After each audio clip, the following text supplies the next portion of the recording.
Bonjour monsieur. Bonjour mesdames. Alors nous sommes étudiantes à l'université Omar Bongo, département des sciences de l'information et de la communication. Dans le cadre de notre cours production images et son, il nous a été donné un exercice qui consiste à interviewer un enseignant et notre dévolu s'est porté sur vous. Avant toute chose, nous aimerions que vous vous présentez.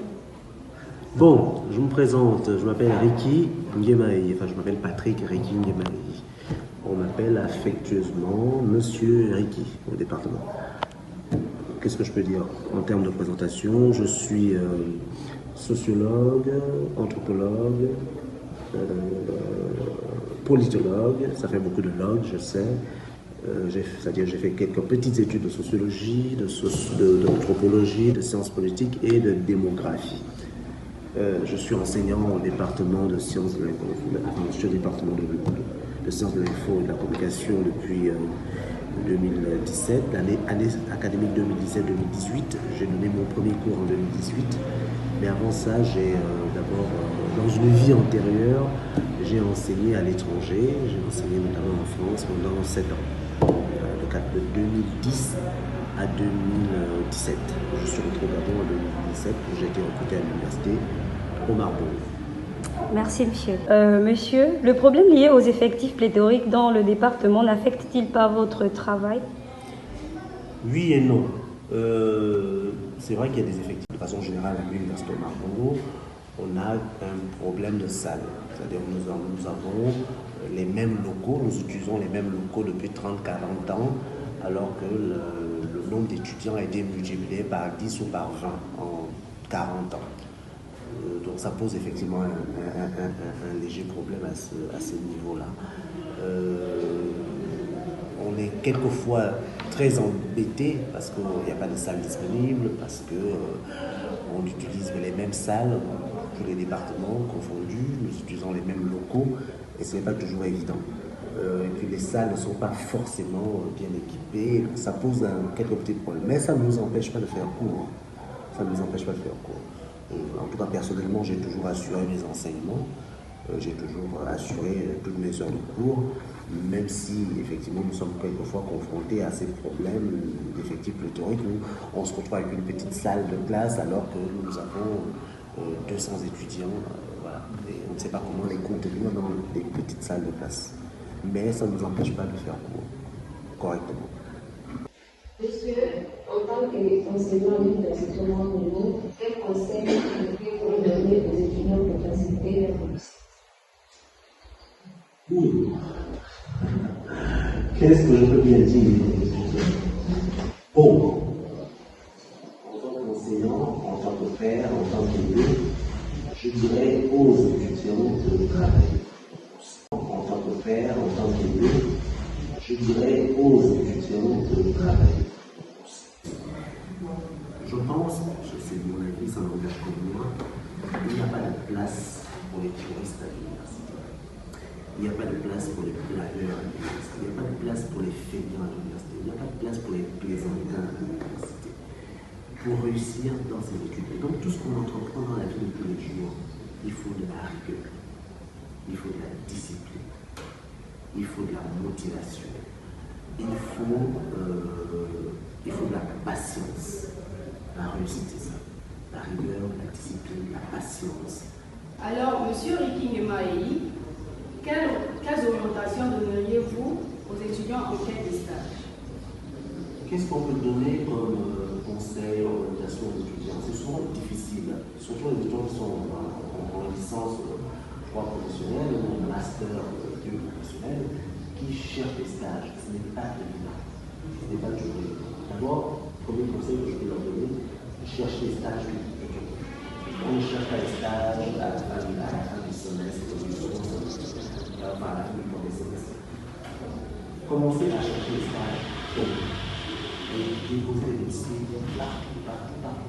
Ayez un plan clair, ayez un projet clair. Vous cherchez un stage pour faire quoi exactement? On ne cherche pas un stage juste parce qu'on a besoin d'un stage. Vous devez avoir un projet de recherche. 2 ou 3 projets, parce qu'il faut un plan A, un plan B, un plan C, on sait jamais. Donc, ayez déjà 2 ou 3 projets de recherche dans la tête. Maîtrisez votre projet. Cherchez le stage. En tant qu'étudiant de licence 3 professionnelle, nous aimerions savoir comment se déroulent les soutenances et la rédaction de mémoire.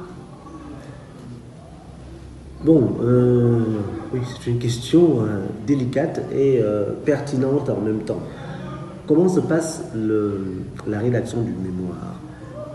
Les étudiants, souvent, je le disais à l'instant à votre camarade,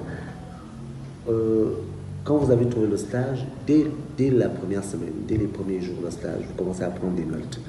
Vous commencez à développer votre thématique. Votre stage porte sur un sujet bien spécifique. Vous devez connaître les auteurs qui ont plus ou moins abordé la question. Vous devez connaître les auteurs parce que vous devez convoquer un certain nombre d'auteurs. Vous comprenez? Vous faites un travail de recherche, vous faites un mémoire sur la télévision par exemple. Je prends un exemple, le traitement de l'information politique à la télévision, c'est un sujet d'un de mes étudiants, le traitement de l'information politique par Gabon Télévision. Ok, l'information politique c'est quoi? C'est quoi le traitement de l'information? L'information c'est quoi? Et c'est quoi l'information politique? Vous devez définir les mots-clés. Vous devez savoir quels sont les auteurs sur lesquels vous allez vous appuyer pour développer votre thématique. Vous devez avoir 2 ou 3 théories, au moins 2 ou 3 théories. 2 ou 3 auteurs de référence que vous allez citer et vous allez développer leurs pensées.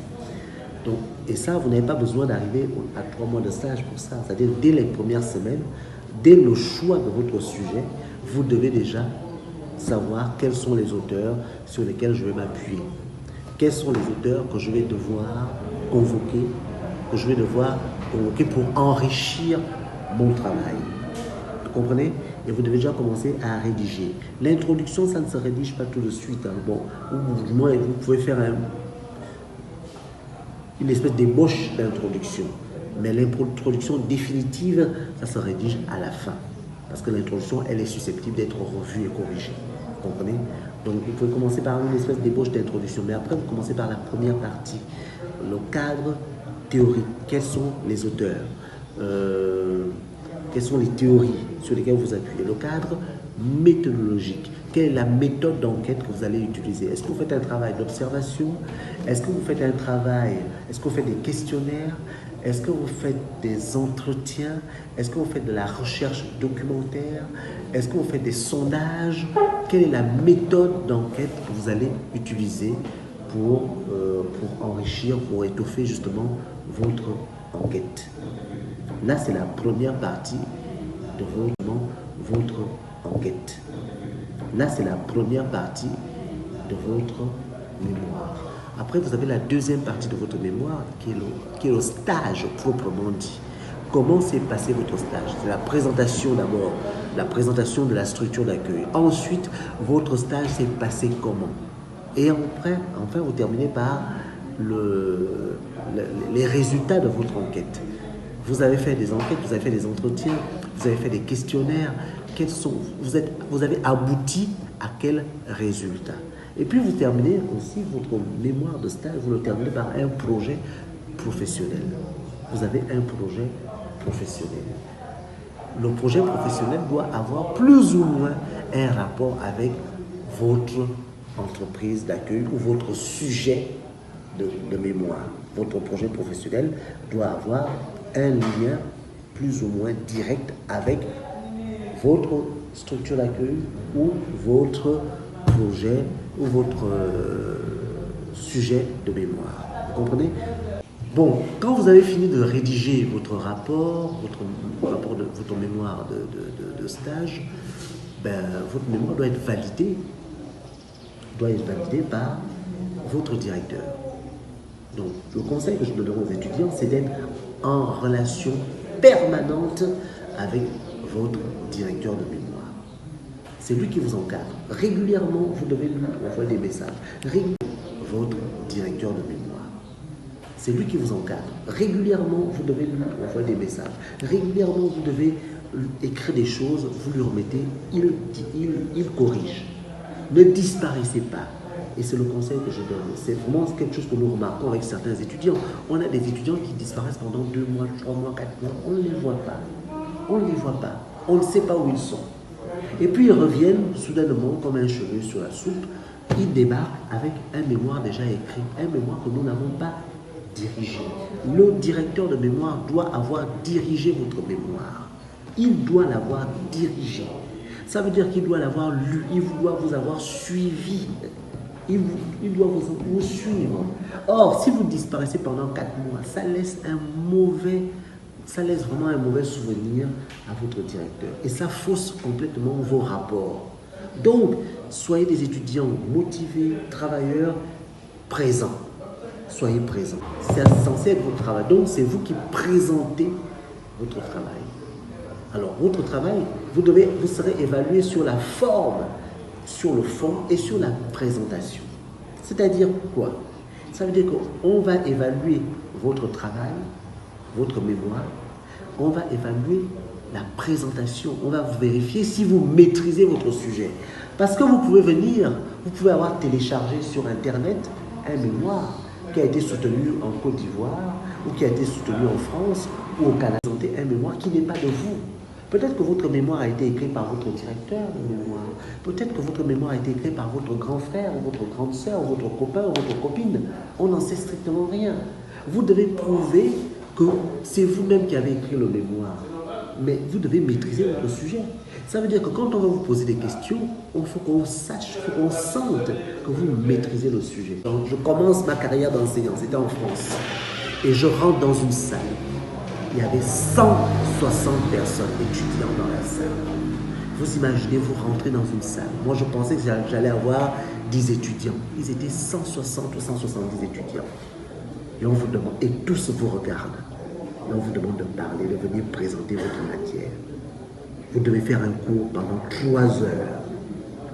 3 heures de cours devant 160, 170 étudiants.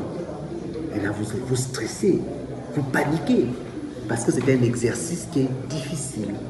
Parler devant des gens et surtout parler devant des inconnus, c'est un exercice difficile. C'est pourquoi je vous conseille de vous exercer. Il y a des gens qui font des pré-soutenances. C'est-à-dire que vous commencez avec votre directeur et il vous pose des questions avec vos camarades.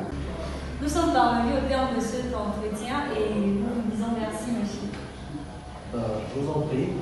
J'étais très honoré de discuter avec vous. Je suis toujours très honoré de discuter avec les étudiants. Et je vous en prie. J'étais très honoré de discuter avec vous. Je suis toujours très honoré de discuter avec les étudiants. Et je remarque que j'ai intervenu dans plusieurs établissements. J'ai eu dans ma petite vie la chance de rencontrer beaucoup de gens. C'est un métier extrêmement enrichissant. Parce qu'on rencontre des gens de tous les types, de tous les genres. Et à l'université de Montréal, en tout cas au département de sciences de l'information et de la communication, je remarque que les étudiants sont très réactifs. Voilà, ils ont une soif de connaissance. Ils posent des questions. Ils veulent en savoir plus. Et je prends énormément de plaisir à toujours discuter, à toujours échanger avec les étudiants. Donc ça a été un plaisir pour moi et je suis très honoré que vous m'ayez